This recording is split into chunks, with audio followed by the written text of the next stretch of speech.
What is the purpose of the followers of Muhammad in shouting Allahu Akbar when slaughtering other human beings, destroying buildings, and before suicide bombings? Allahu Akbar is actually made up of two words. Allah, which was the name of the supreme rock god of the pagan Quraysh, Muhammad's tribe, and Akbar, which in Arabic can mean bigger, greater, larger, superior, older, or senior. This is contrary to the assertions by mostly Arabic-speaking ignoramus people that it means greatest, because in Arabic, greatest is Al-Akbar.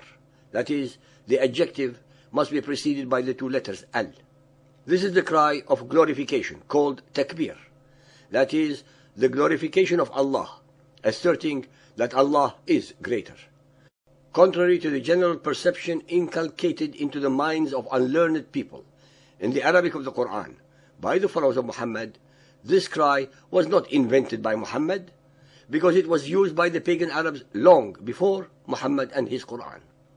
In Ibn Ishaq's Sirat Rasulullah, or Muhammad's biography, pages 62 to 63, titled The Digging of Zamzam, tells us inter alia, while Abdul Muttalib was sleeping in the Hijr, he was ordered in a vision to dig Zamzam. When the exact spot had been indicated to him, he took a pickaxe and began to dig. When the top of the well appeared, he cried, Allahu Akbar. Thus, the Quraysh knew that he had obtained his object. I would like at this moment to bring to the attention of our listeners the following very important points. 1. Allah was the name of the supreme rock god of the pagan Quraysh centuries before Muhammad. 2.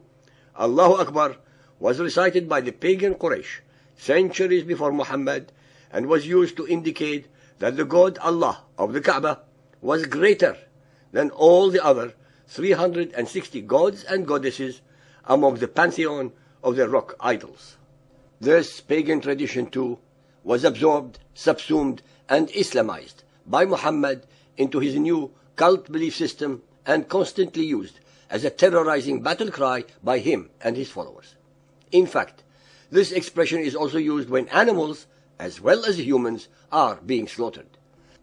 Sahih al-Bukhari 7.472, narrated by Anas. The Prophet offered as sacrifices 2 horned rams, black and white in color.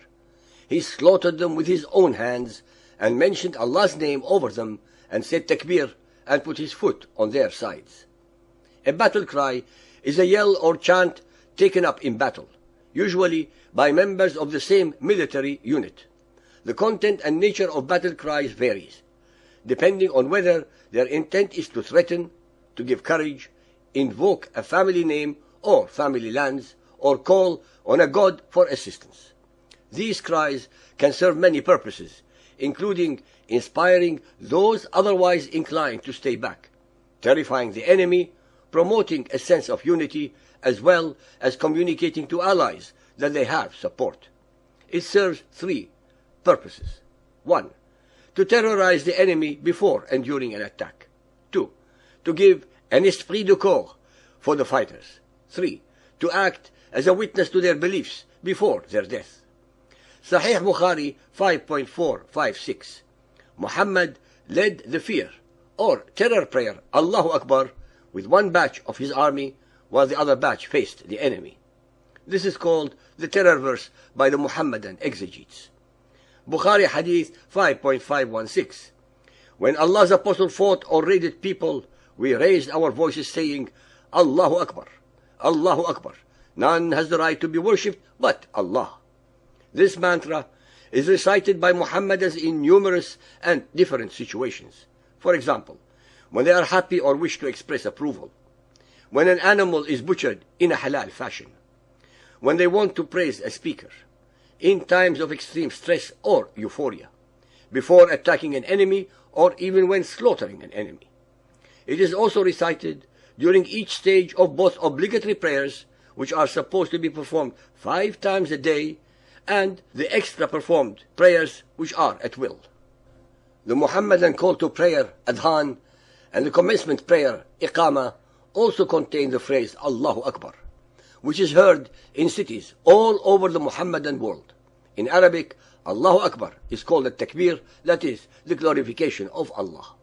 The Qur'an contains 109 verses that call Muslims to war with unbelievers, 80% of unsuspecting humanity. Some are quite graphic, with commands to chop off heads and fingers, and kill the infidels wherever they may be hiding.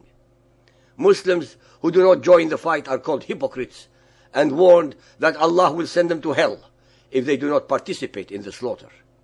These verses are mostly open-ended, meaning that they are not embedded within a historical context, unlike nearly all of the biblical verses of violence.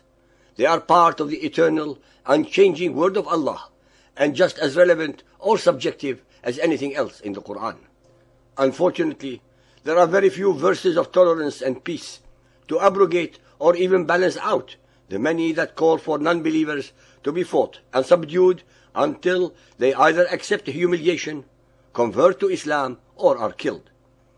This proclivity towards violence and Muhammad's own martial tradition have resulted in a trail of blood and millions of bodies across world history.